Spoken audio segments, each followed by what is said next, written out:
al hígado, al páncreas y al intestino. Vimos que la fase gástrica era exactamente lo mismo, pero que el estímulo ya estaba en el estómago. Mientras que cuando hablamos de fase cefálica, son todos aquellos estímulos que llegan al encéfalo inferior cuando aún la comida no ha llegado al estómago, ¿ok? Entonces vimos que la parte de, ¿cómo se llama? De nervioso, pues iba a estar regulado como todos los arcos que hemos visto, ¿verdad? Con receptor, vía aferente, centro analizador, la vía eferente y cómo ese estímulo, sea el olfato, sea la vista, sea el sonido de la comida o el gusto en la boca o cuando va pasando por el esófago, ahí fase cefálica, ¿verdad? Y cuando ya entra al estómago, que es la fase gástrica, pues entonces el estímulo es el alimento ingresando al estómago y que todo eso me desencadena un arco reflejo, cualquiera de esos estímulos. Y entonces van a haber órganos efectores que cuando les llega el estímulo a través de acetilcolina, pues van a ejecutar diferentes funciones, ¿verdad? Entonces vimos que activa, que todos estos que se están señalando, pues van a tener receptores colinérgicos muscarínicos porque son los que entienden a la acetilcolina. Y que el mensaje es prepárate porque ya vamos a empezar el proceso digestivo. Eso es lo que está mandando, si se acuerdan. Vimos diferencia entre efecto colagogo y efecto colerético. Y ahí fue que nos quedamos, lo que hacía la gastrina, que era la parte endocrina, ¿verdad? Una de las partes endocrinas que estimulan, tienen el mismo efecto prácticamente que la acetilcolina. ¿Ok? Las sales biliares que me daban el efecto colerético porque una vez cumplieron su función o por lo menos llegaron al tubo digestivo, van a ir a dar hasta el ilium donde se van a reabsorber. Algo que ayer me equivoqué y metí las patas porque por estar viendo la imagen del equino, realmente la última porción del intestino delgado se escribe ileum, ¿ok? Con N. No, no le quiten la N porque si no estamos hablando del hilio paralítico. Entonces sí lleva N. Y cuando es con I, ili, realmente con I, estamos hablando ya de la parte de la cadera, ¿verdad? Del hueso de la cadera. Solo era una observación ahí para que no se me fuera a olvidar. Y nos quedamos entonces viendo ya la fase duodenal. La fase duodenal, pues va a ser lo mismo al inicio, ¿verdad? Va a ser ese arco reflejo, pero ahí las células ya empiezan a detectar la consistencia del alimento. Entonces, dependiendo de lo que llega a ese intestino duodenal, pues va a haber una respuesta de secreción endocrina, de producción de hormonas que también van a ir a avisar qué es lo que está pasando.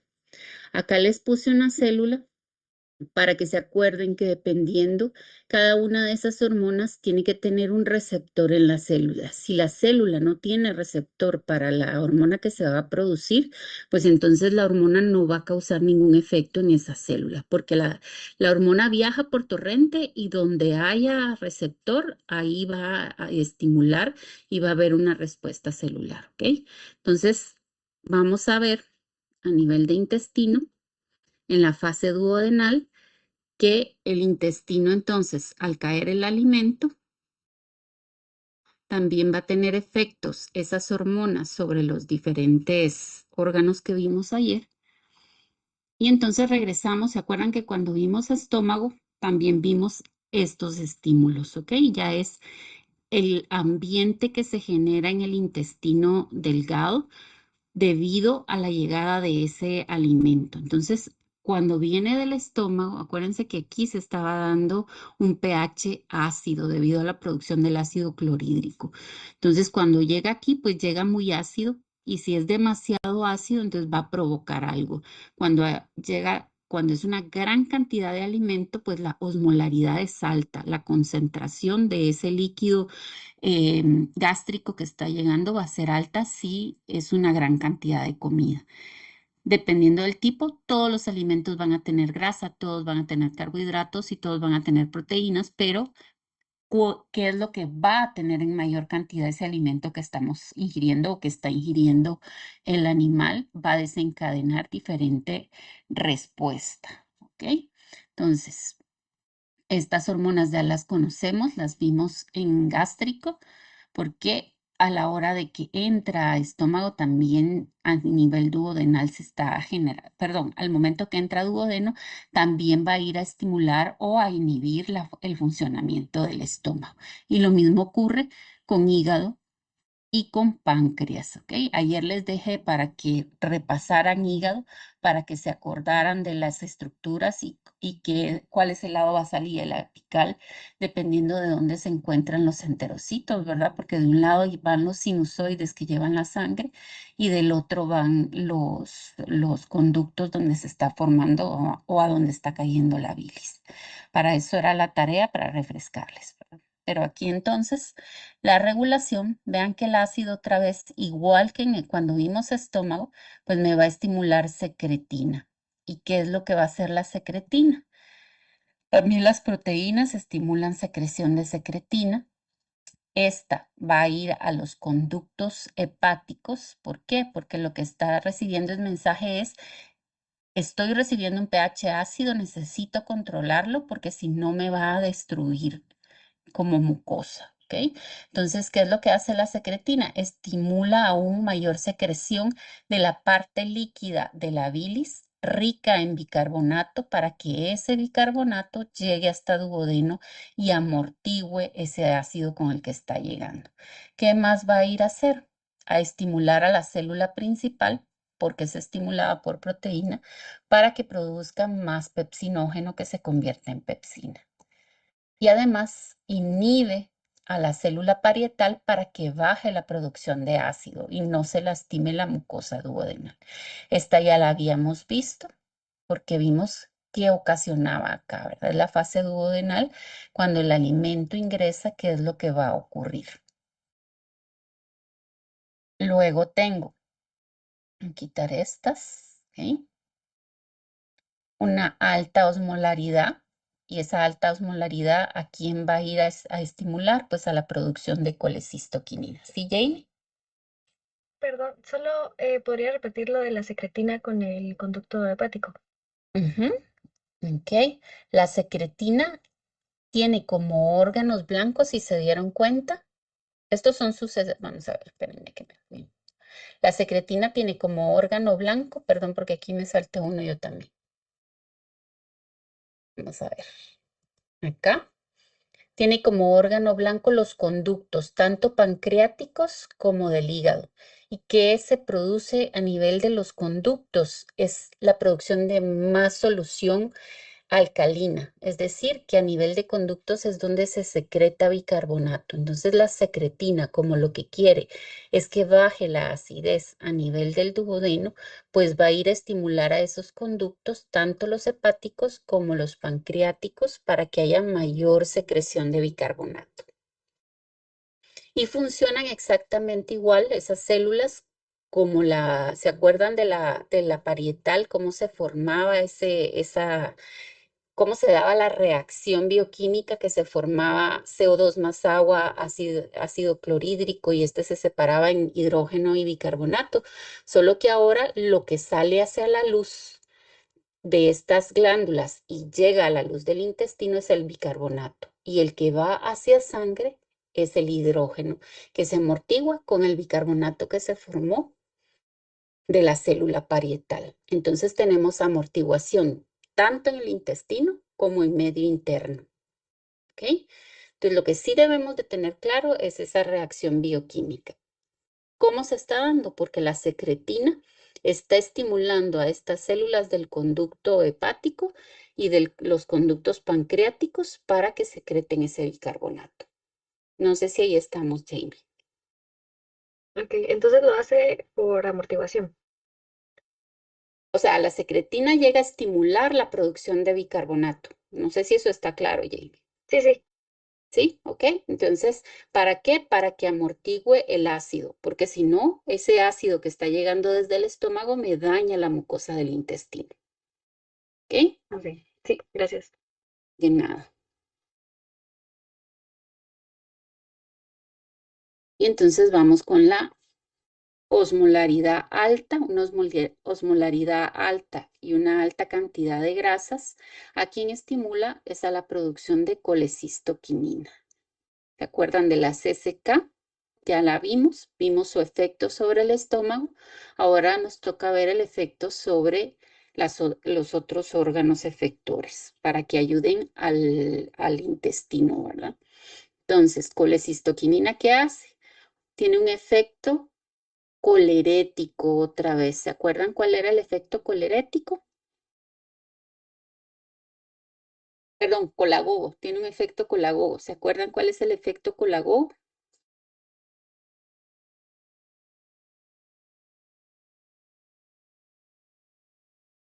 Que estimula la vesícula Estimula la vesícula ¿a qué?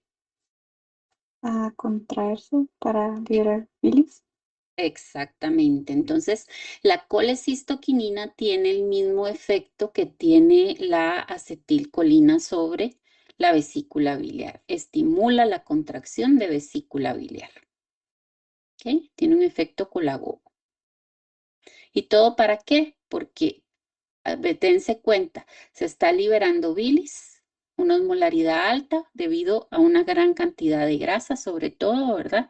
Y entonces, ¿qué es lo que dice? Necesito la bilis para emulsificar. Entonces produce un efecto colagogo para que la bilis llegue hasta el intestino delgado y emulsifique la grasa. Y entonces tenemos que a la hora de que se ha estado liberando bilis aquí, pues están las sales biliares, cumplen su función de emulsificar grasas, las llevan hasta el lugar donde se absorben y en el ileum entonces vamos a tener que esas sales se reabsorben. Y se acuerdan que esas sales entonces me dan un efecto colerético, exactamente igual a lo que ya vimos. O sea que todo esto se está dando al mismo tiempo, ¿ok? Tanto la liberación de secretina, si hay una gran cantidad de proteína, tanto la liberación de colecistoquinina, si hay una gran cantidad de grasa. Y esta enzima, si se acuerdan, va a ir a dar a la capa del muscular del estómago para decirle para el movimiento, porque no quiero que pases más contenido hasta que logre absorber toda la grasa que llegó al intestino delgado. Necesito tiempo para hacerlo. Entonces, ese es el mensaje. Colecistoquinina, ¿qué mensaje lleva? Alta cantidad de grasa y una alta osmolaridad. Y entonces, a donde llegue que haya receptores de CCK, si se dan cuenta, acá les ponen como que fuera triangulito en esta célula. La pueden poner ustedes como quieran, pero lo importante es que ustedes sepan que a donde haya receptor para CCK, ese órgano va a llevar a cabo una función. Y en este caso es la vesícula que va a liberar a la bilis, se contrae, tiene efecto colagogo, va a ir al estómago a decirle, ya no te muevas porque necesito tiempo para emulsificar, digerir y absorber las grasas.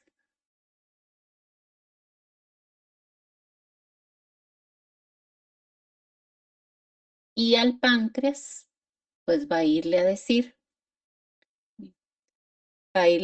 que necesita también mayor cantidad de enzimas. Entonces estimula la secreción del páncreas. ¿Para qué? Para que llegue la lipasa a degradar las grasas.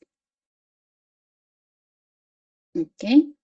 Entonces, la CCK estimula también a la vesícula, la capa del estómago y los acinis para que haya mayor producción de enzimas, sobre todo de lipasa, ¿verdad?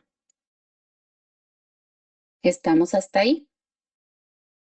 Aquí lo que hice fue agregarles 2 órganos efectores más. Ya vimos lo que hacían estas hormonas en estómago, ¿ok? Cuando vimos el estómago como objeto de estudio. ¿Sí, Javier? Doctora, disculpe, ¿puede repetir esto que dijo del páncreas con la seca? Ok. La CCK lo que hace es estimular la secreción pancreática, el jugo pancreático a nivel de acinis, con la idea de que libere más lipasa pancreática y que llegue a digerir la grasa. Ya la emulsificó porque llegó la bilis, ahora le pide al páncreas que por favor libere las enzimas que van a ir a degradar a los lípidos. No sé si ahí estamos, Javier. Sí, gracias. ¿Qué? Bueno, entonces ya vimos SK, ya vimos secretina y nos queda nada más el PIC, el péptido inhibidor gástrico, que ya lo vimos. Vimos que lo que hacía era parar la capa muscular del estómago. Acuérdense que es estimulado por carbohidratos. ¿Ok? Va a ir a nivel de la capa muscular para decirle, ya no te muevas, espérate porque está llegando una alta cantidad de carbohidratos y si los paso en gran cantidad al intestino, acuérdense que son higroscópicos, jalan agua y si es demasiado rápido que llegan al intestino, me pueden causar diarrea. Por eso es que le pide al estómago que se espere, porque si hay diarrea no va a dar tiempo a que se absorba y voy a perder otros nutrientes con esa diarrea, ¿ok? Porque se va todo. Igual la grasa, lo mismo es con cada uno, ¿ok? Entonces el PIC, más que nada a este nivel lo que hace es bloquear el movimiento. No tiene que ver acá, tiene que ver con el páncreas, pero para función metabólica, es decir, ya dentro del organismo, porque lo que estimula es la producción de insulina, ¿ok? Pero a este nivel lo único que nos interesa ahorita es que me va a parar la motilidad del estómago, la inhibe. ¿Estamos hasta ahí?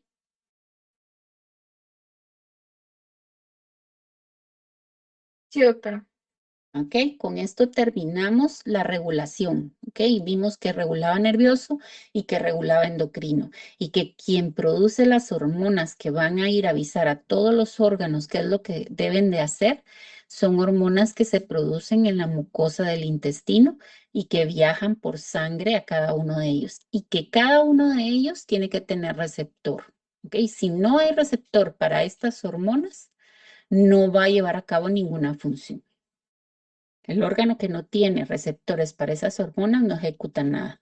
Y eso es lo peligroso de las hormonas también. Por eso es que jugar con hormonas hay que tener cuidado, porque donde haya receptor para hormona, una vez entraron a vía sanguínea, se van por todo el sistema y van a ir a actuar a donde haya receptor. ¿Ok? Bueno, entonces con eso terminamos regulación, que fue lo que nos quedó pendiente ese pedacito el día de ayer. Y nos vamos ya con lo que nos tocaba hoy. Voy a poner el programa para que se acuerden cuál es el objetivo. Todo esto ustedes ya lo saben, ya lo vieron.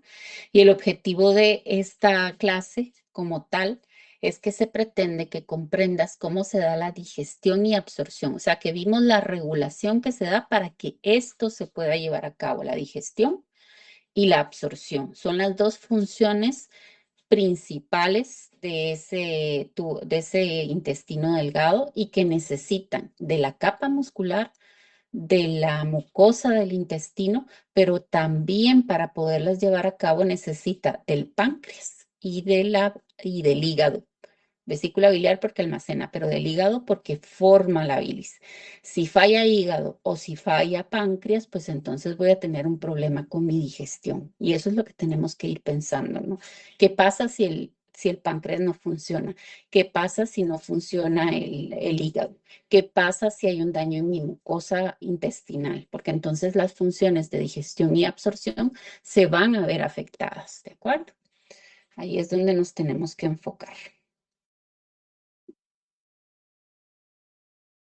Y entonces nos quedamos ya con la clase de hoy. Para la de hoy fue que ustedes hicieron la tarea para ubicarse. Va a haber un momento en que vamos a ver algunas de las imágenes y si quedó alguna duda con la tarea, me preguntan en ese momento para aclararlo.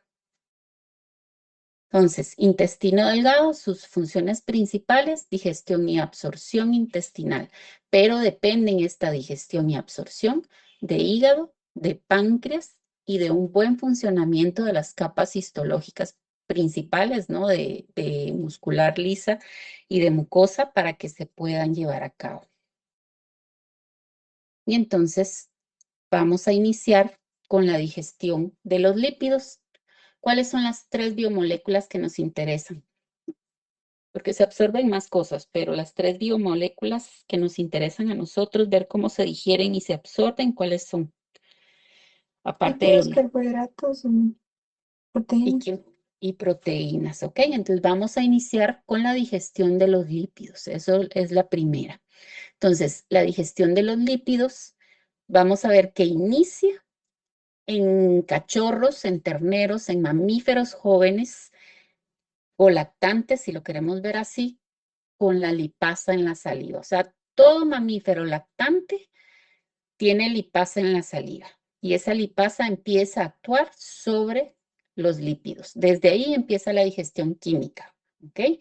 Tenemos la digestión mecánica en la boca como tal, pero la química inicia con la saliva, con la lipasa salival en lactantes. Si no es un lactante, pues ahí no inicia. Eso es lo que tenemos que tener claro. Luego tenemos la lipasa en el jugo gástrico, que esa va a actuar con un pH ácido del estómago, ¿ok? Aguanta ese pH y trabaja ahí sobre los lípidos y empieza a degradar. Luego tienen una lipasa que viene en el jugo intestinal, que esa trabaja en un pH alcalino, ¿ok? Y va a necesitar un pH alcalino para poder trabajar. La hoja que van a hacer hoy, yo les aviso cuando la vayamos a empezar a trabajar, ¿ok? Aquí estamos en las generalidades. Lipasa en jugo intestinal y tengo la lipasa que viene del jugo pancreático. Entonces, a nivel intestinal, tengo 2 lipasas actuando para poder digerir. Pero para poder digerir, necesito emulsificar esas grasas. ¿Ok? Entonces, la emulsificación de esos lípidos, ¿dónde inicia? Y era lo que les decía yo en el laboratorio. ¿Se acuerdan cuando hicieron la mezcla del aceite con el agua?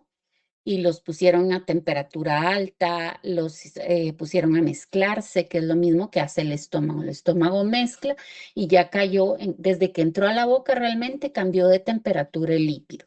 Si ustedes ponen el mismo aceite, a pesar de que es líquido, ustedes lo ponen en la estufa, pongan para que se les quede, aquellos que no cocinan mucho, agarren un sartén y le ponen aceite, calienten, y empiecen a mover el sartén.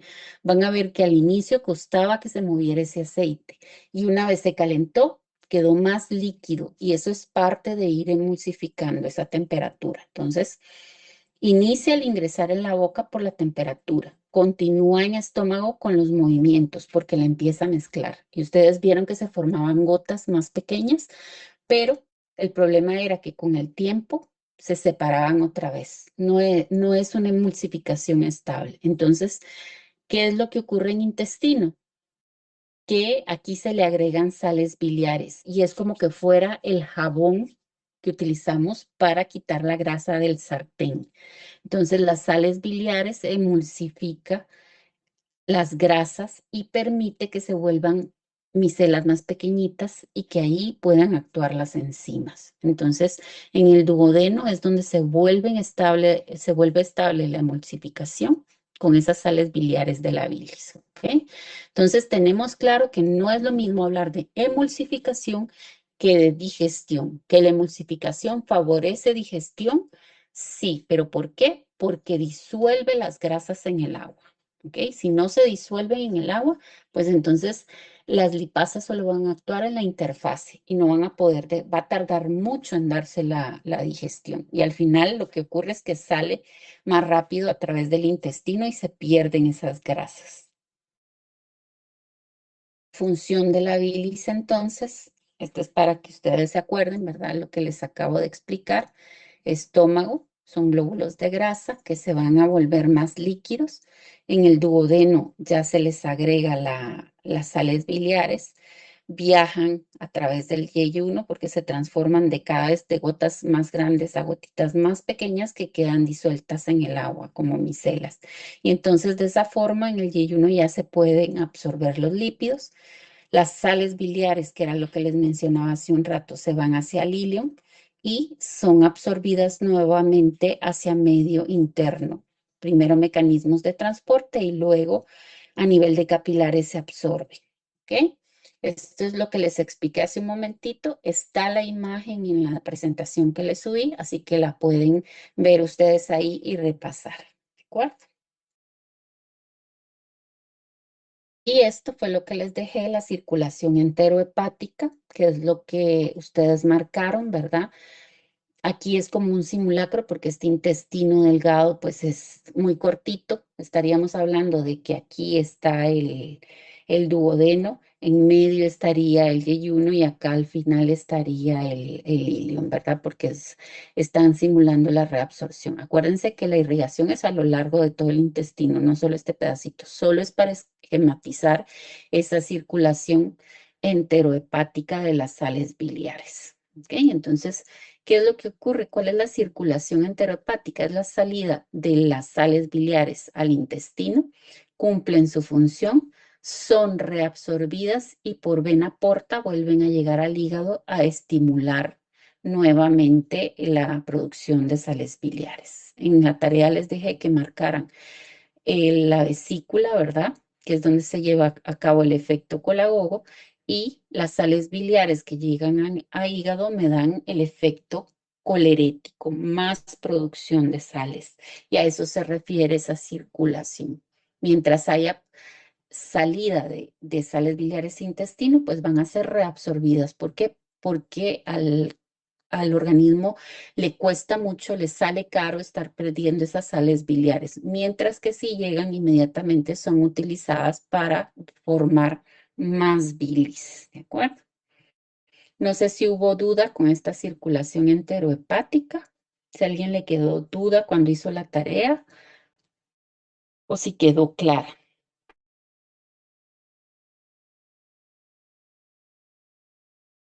De ahí todo me quedó claro, doctora, solo la parte de dibujar la papila duodenal mayor y señalar el esfínter de Oddi.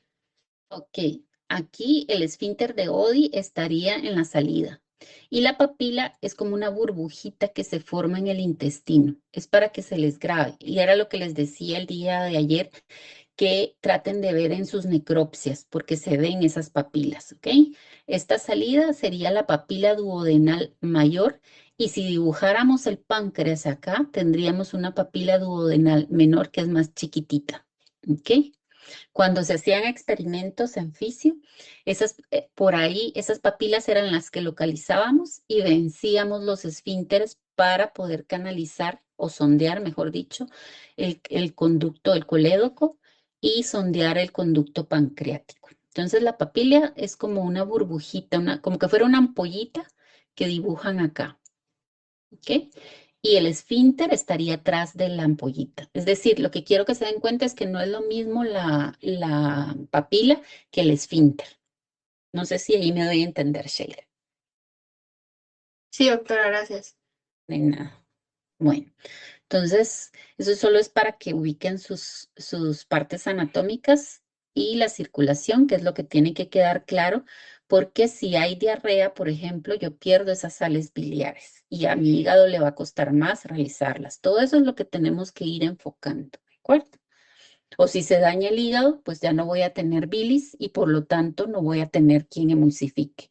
O si hay piedras en la vesícula, pues entonces puede ser que se tape y ya no salga. Y entonces ustedes ya se van a patología y van a ver cosas ictéricas, etcétera. O sea, tienen que ir relacionando lo que ven con el doctor Paniagua y la doctora Hazel con la fisiología, porque algo pasó que se descompuso lo normal y empezó lo patológico.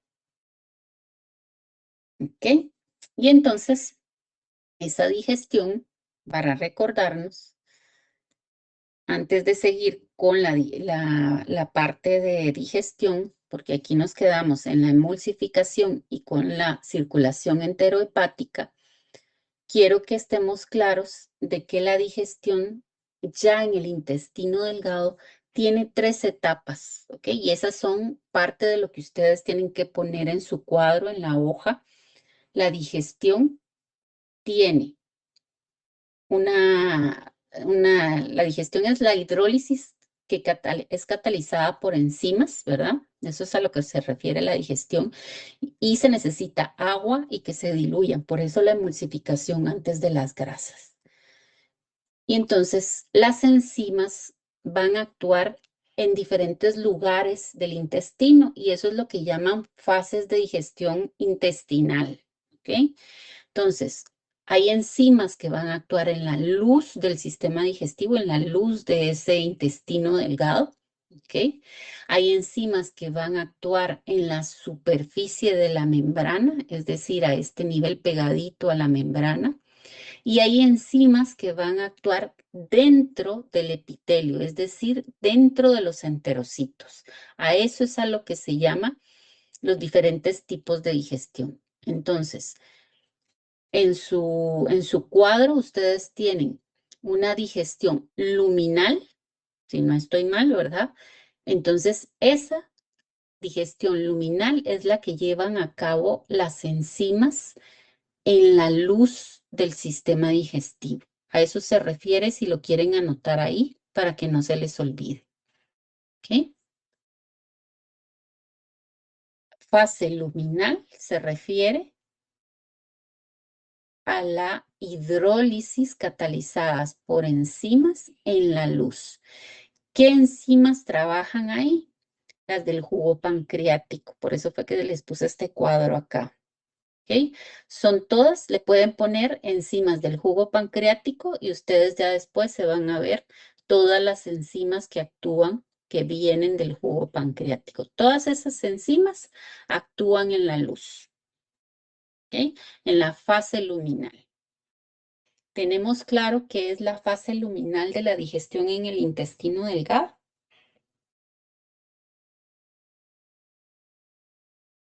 ¿O hay duda?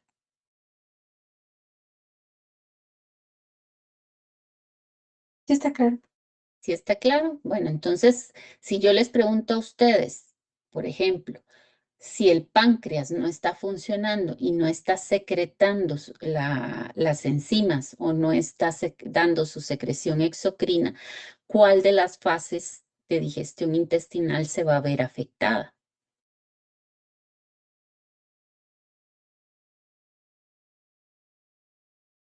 ¿Cuál se afectaría si el páncreas no está Luminal. funcionando? La luminal. La luminal, exactamente. Es para que ustedes vayan asociando, ¿de acuerdo? Luego tenemos la membranosa. Le pueden describir ahí. Es la que se da, la fase membranosa es la que se da en la superficie de la membrana del intestino delgado. ¿Ok? Va en la pura superficie. Y ahí entonces, ¿qué enzimas van a trabajar? Pues las del jugo intestinal. Y ahí tienen todas estas. Y después vamos a ver por qué es importante entender qué ocurre en cada una de esas fases.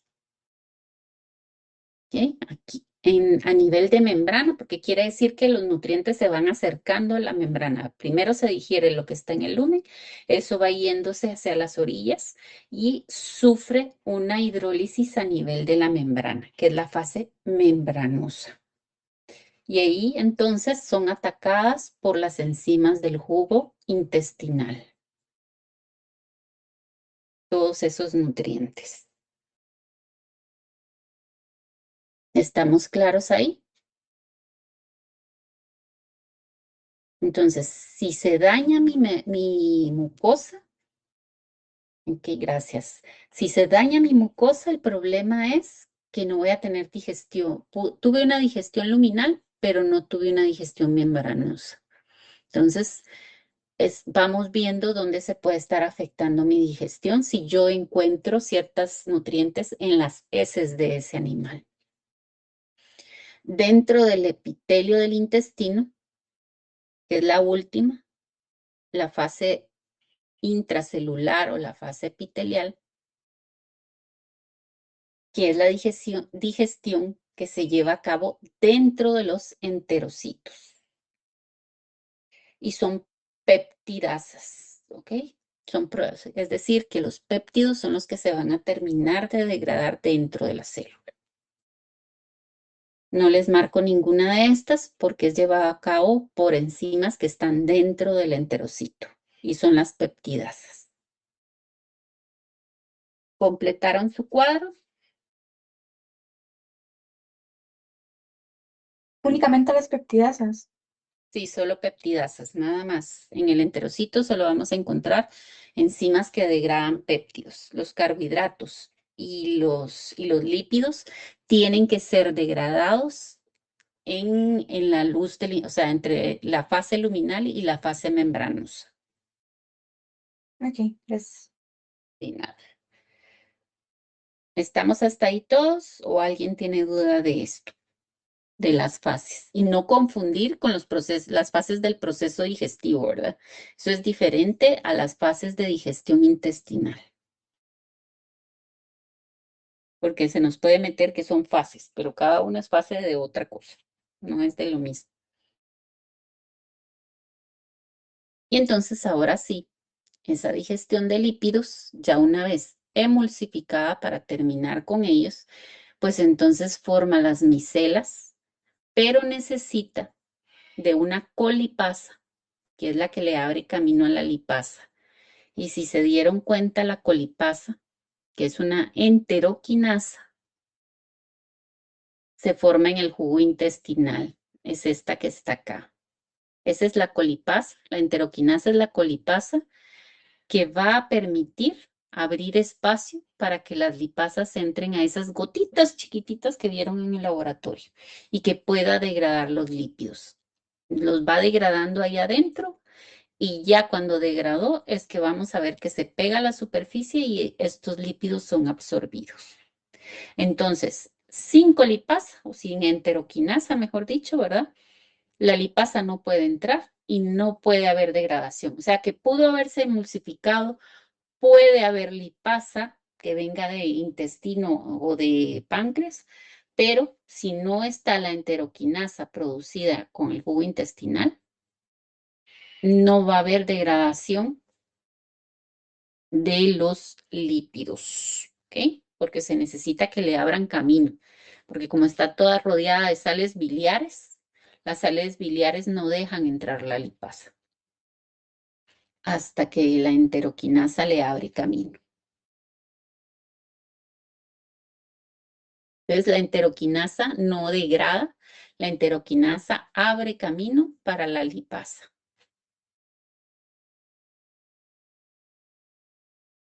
Cuando dice Estamos enteroquinasa es lo mismo que la colipasa. exacto. Ajá. La enteroquinasa representa la colipasa, ¿ok? Es lo mismo. Ok.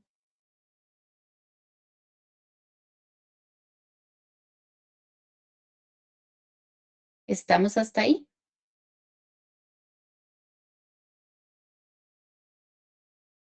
Y entonces, la absorción de lípidos, ¿cómo se va a dar? Y ahí tienen que dibujar su célula.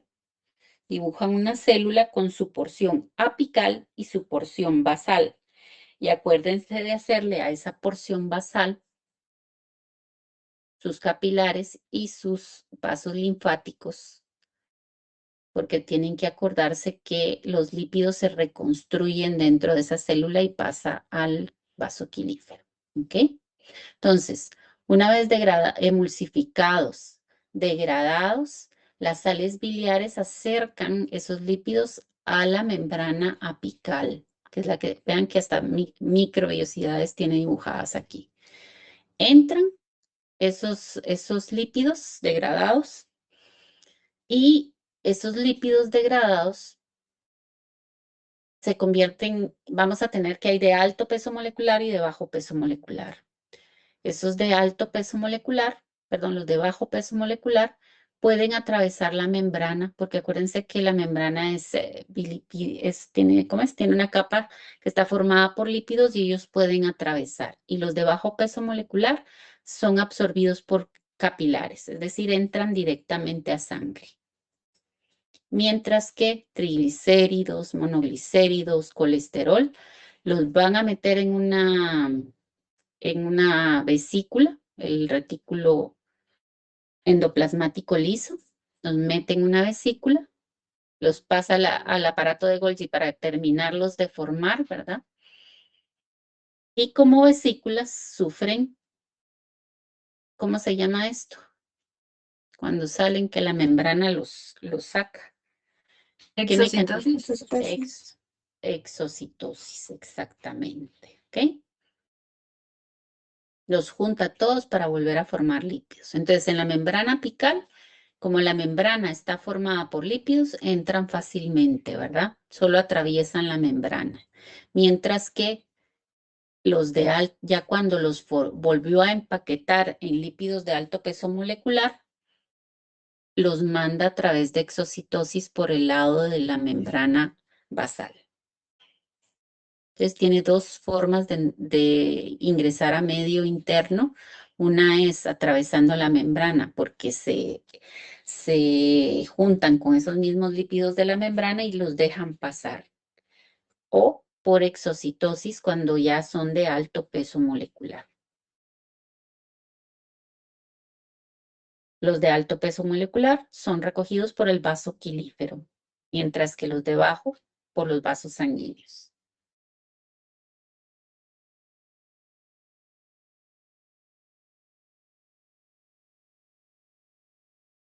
¿Ok? Y ahí Otra vez, tienen... doctora, perdón, Ajá, los de ajá. bajo peso molecular son recogidos por...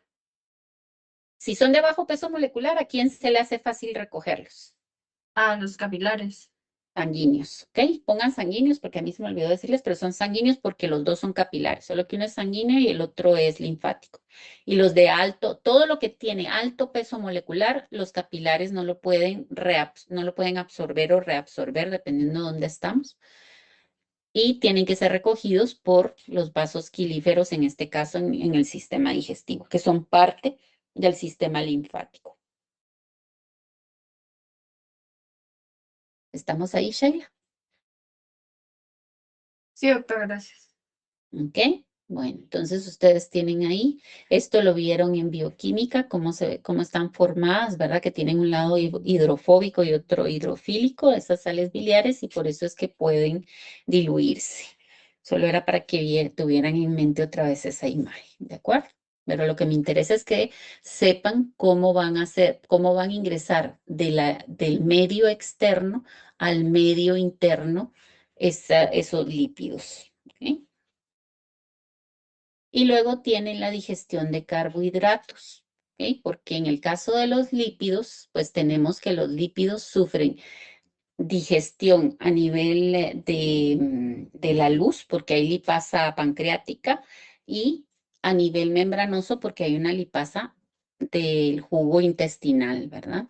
Entonces ahí en las dos terminan. Ahora vamos con la digestión de carbohidratos. Estos van a sufrir también digestión en la fase luminal y digestión en la fase membranosa. ¿Ok?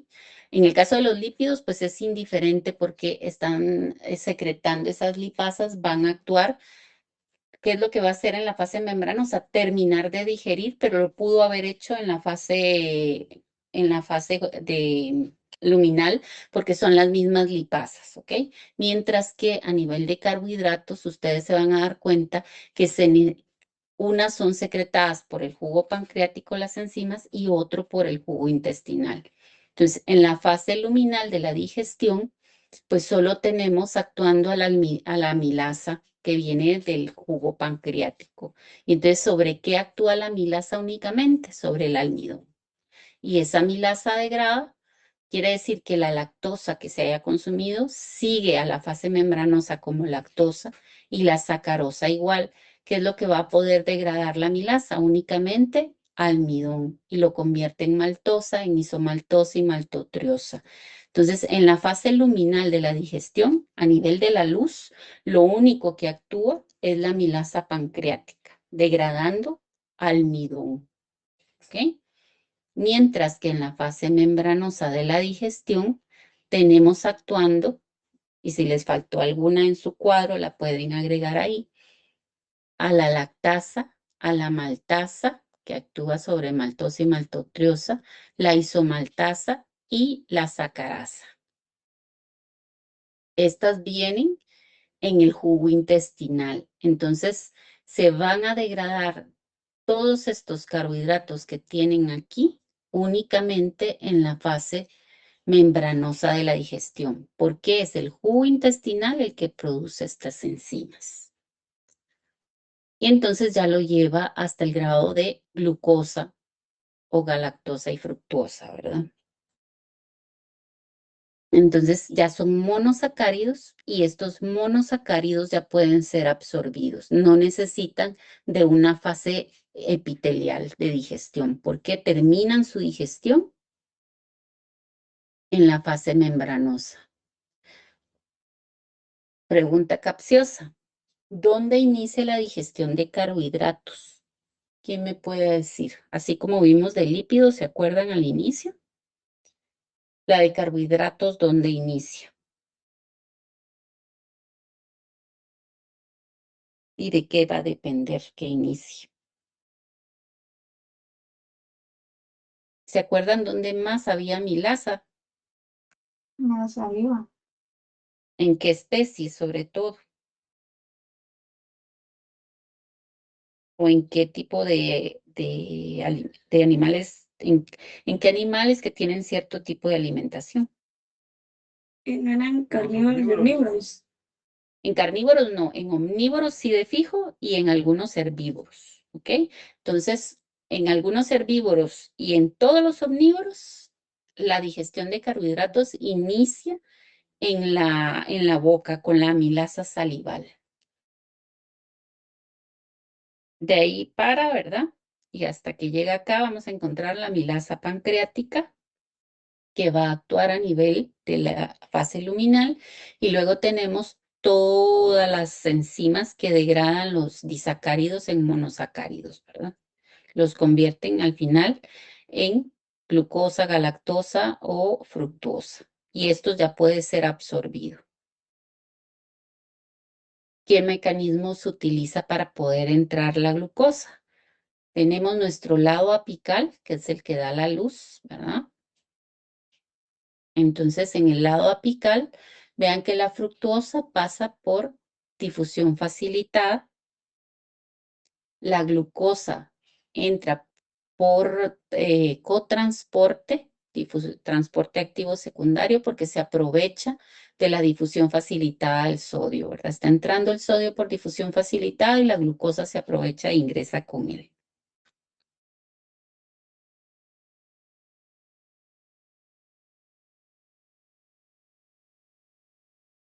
Y ahí tienen los receptores, que después los van a tener que utilizar cuando trabajemos ya lo del metabolismo. Pero por ahora lo que me interesa es que vean los mecanismos de transporte. Lado apical, sí, Isabel. Pero no te la podría repetir el primer mecanismo que dijo antes de lo de que la glucosa era activo secundario, por favor. Ok. En fructuosa, el caso de la fructuosa, si es fructuosa de la que estamos hablando, ingresa por difusión facilitada. Y en el caso de la glucosa, entra por transporte activo secundario, por cotransporte, porque está entrando con el sodio. ¿Estamos ahí, Isabel? Sí, gracias. ¿Ok? Eso es del lado apical. Ya ingresó a la célula, ya está dentro de la célula, pero tiene que salir de la célula. No se puede quedar ahí porque la idea es que entre a torrente sanguíneo y vaya a los diferentes órganos, ¿verdad? Entonces, lo que es la fructuosa, otra vez se va por difusión facilitada, pasa por la membrana basal a través de difusión facilitada.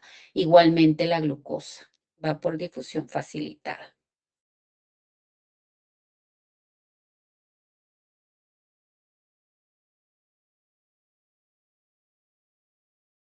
Pues ese es fácil. ¿Por qué? Porque va de una mayor concentración porque se está saturando el enterocito y entonces luego pasa a medio externo, al líquido intersticial, por difusión facilitada igual porque acá está sobrecargado y acá no. Y luego lo absorben los capilares. Si quieren dibujar su capilar y no olvidarse que la glucosa es de bajo peso molecular, por lo tanto va a ingresar directo a capilares sanguíneos.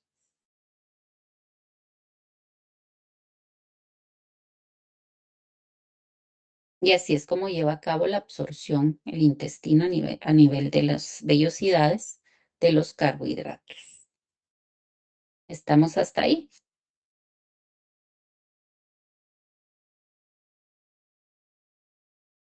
Sí, doctora. ¿Eh? Entonces, acá viene lo último de las proteínas. Y vean, la enteroquinasa es responsable también de activar al tripsinógeno, que el tripsinógeno venía en donde lo vimos, de dónde provenía ese tripsinógeno, para que se acuerde.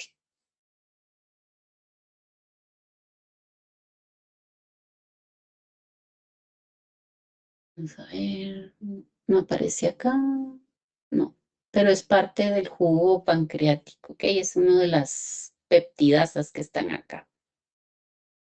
De las peptidasas inactivas es el tripsinógeno, ¿ok? Para que lo ubiquen en su cuadro. Pensé que estaba ahí.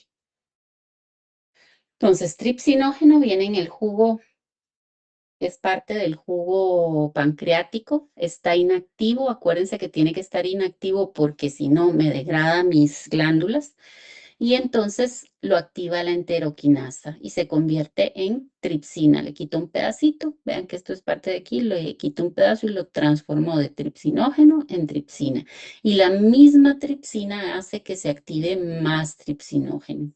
Y esa tripsina es la responsable de activar a todas las demás enzimas.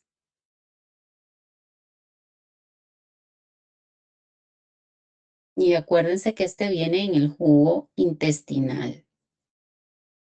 Es responsable el jugo intestinal de que se activen todas las demás del jugo pancreático.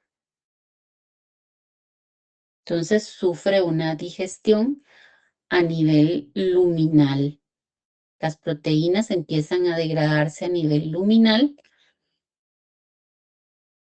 No hay digestión, prácticamente es muy poco lo que hay de digestión membranosa.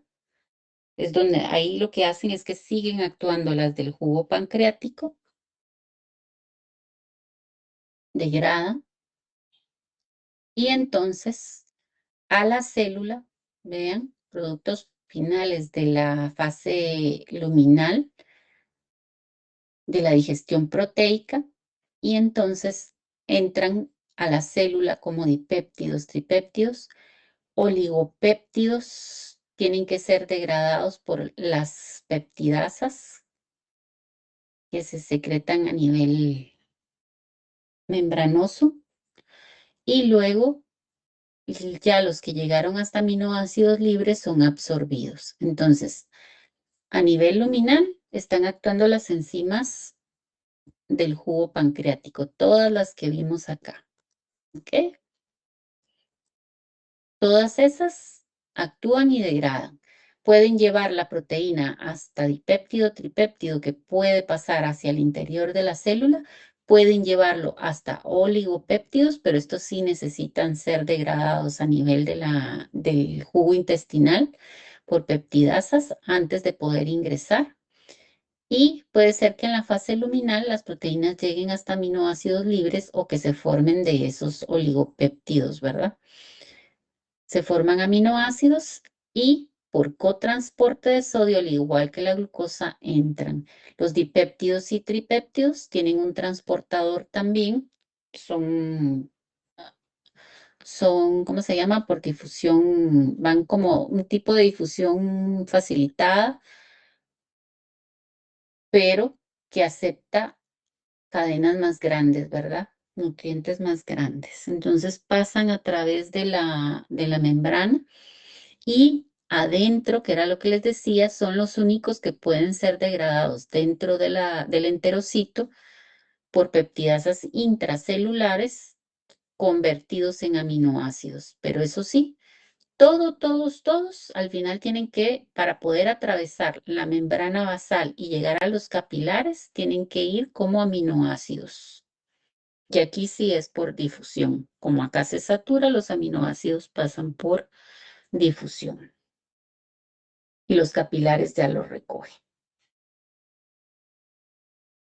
y los llevan hasta el hígado. Acuérdense que todo lo que es absorbido a nivel de intestino delgado viaja por sangre hasta el hígado, y ahí el hígado decide cómo los utiliza y a dónde los manda.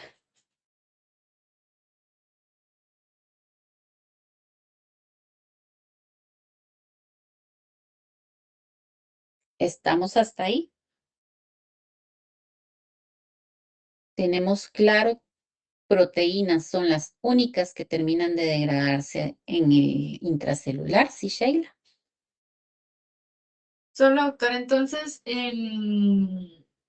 digamos que en sí, lo único que entra a la célula en este caso serían los dipéptidos y tripéptidos. O sea, ellos son los únicos que pueden entrar porque si se dieran cuenta, carbohidratos tienen que entrar como monosacáridos, la última expresión. Lípidos ingresan también como la mínima expresión. Sin embargo, en el caso de las proteínas, aún no llegaron a lo mínimo que son los aminoácidos, ¿verdad? Sino que pueden ingresar como dipéptidos, tripéptidos y terminar de degradarse adentro por peptidasas intracelulares. Pero eso sí, para poder entrar a medio interno como tal, tienen que pasar como aminoácidos. No sé si ahí estamos, Sheila. Sí, pero así como los aminoácidos libres que ya salieron de la fase luminal, no pueden entrar directo a la Sí, célula. entran, pero con transporte, con el sodio. Son estos que están acá. ¿Ok? Es como como en el caso del carbohidrato, entran por cotransporte con el sodio, o sea, transporte activo secundario, esos aminoácidos. ¿Ok? O sea, ellos ingresan. Los únicos que no pueden ingresar directo a la célula son oligopéptidos. Tienen que sufrir aún la degradación a nivel de fase membranosa. Son peptidasas que son secretadas por los mismos enterocitos y se quedan en esa membrana, en esa mucosa, y terminan de degradarlos. Estos se pueden volver dipéptidos, tripéptidos o pueden llegar hasta aminoácidos libres y los aminoácidos sí son absorbidos. O sea, las proteínas se degradan hasta dipéptidos, tripéptidos o hasta aminoácidos para para poder ingresar al medio, al líquido intracelular. No sé si ahí quedó más claro, Sheldon. Sí, gracias, doctora. De nada. Si no hay más dudas, Doctora, ajá, sí, Alisa. la absorción de proteínas Ajá. solo está en la fase luminal y la membranosa, No, tiene las tres. las tres. Ajá, porque tiene la fase luminal, que es todas las peptidasas que venían de jugo intestinal, perdón, de jugo pancreático, más las peptidasas que son secretadas, que son estas que están acá en